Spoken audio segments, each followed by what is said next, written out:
And I just want to take the opportunity to remind everyone that we are at the Committee on Homeland Security Subcommittee on Emergency Management and Technology, and the title of this hearing is Protecting Our Preparedness, Assessing the Impact of the Border Crisis on Emergency Management. This is not an immigration hearing, nor are we focusing on immigration. We're focused on the failed policies of Secretary Mayorkas and Joe Biden, and I would like to thank the 3 Republican witnesses who I believe are experts on emergency management and handling this crisis. But thank you very much for your comments, Mr. Goldman. I now represent from the great state of Alabama, Mr. Strong. Thank you. Sheriff Favreau, as you mentioned in your testimony, there's been a recognizable increase in 911 calls across your county over the last 2 years.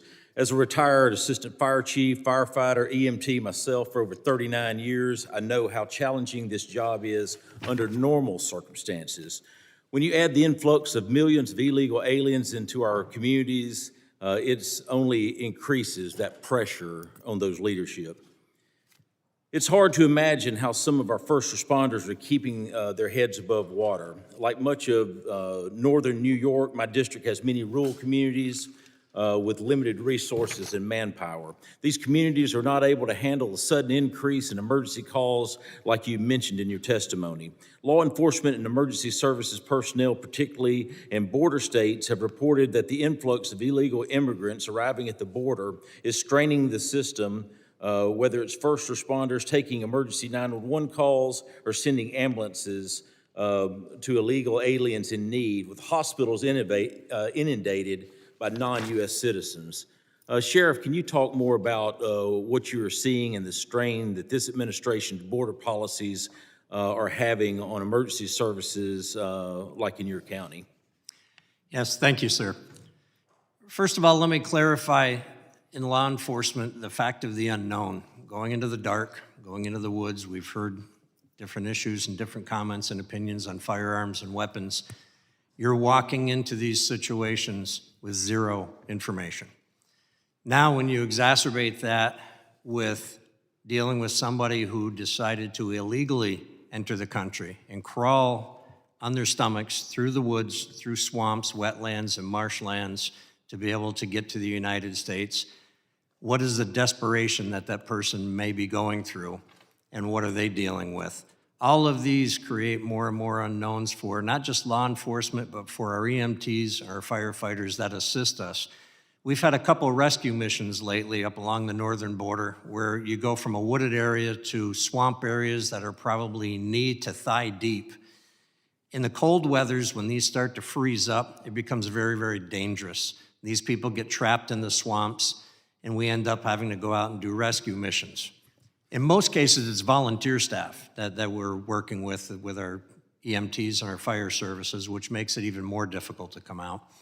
So it puts a strain not only on the volume of calls in taking away those emergency responders from other necessities within the community, but it also puts an additional mental health risk on the responders that are going to these situations. Thank you, Sheriff. I can relate. I come from a volunteer fire department that runs 2,200 calls a year with an average response time of 5 minutes. Have you ever seen conditions like this in your time as a result of this invasion at our southern border?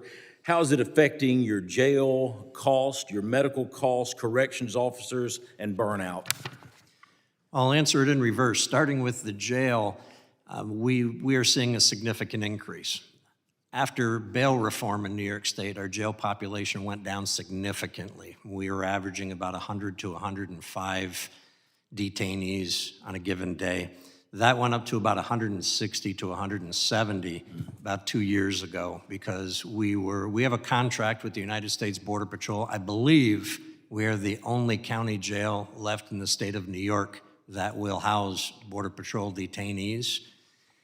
And I'll say revenue, but the cost is approximately $112 a night, results in over $2 million a year that is paid out for the detention at our facility. There are multiple barriers there because now in New York, you're well aware, we have the MAP program, the Medicated Assistant Treatment for Detainees, and that's trying to be pushed over to our federal inmates as well. That becomes a little bit of a problem because you don't know the medical history, you don't know the background, and it can create more of a hazard and liability for the jail. That creates a great frustration for our staff. The burnout and the frustration comes from the language barriers. We are firm believers that we are not jurors, we are not judges. We are there to create a safe, secure, and humane detention for these people until they are dealt with a further part of the process. Thank you, Sheriff. And in my last 20, 30 seconds, Mr. Awada, you stated we need more immigrants. Where would you like them? Where would you like them to be sent to? Well, You say you need more immigrants. I'll tell you this right here. I've spent a lot of time in New York over the last couple of months. I was there this last weekend, met with hundreds of people from New York. I didn't have one that said send us more illegal aliens to New York. I want to know if you want more illegal aliens, tell me where you want them and how many do you want?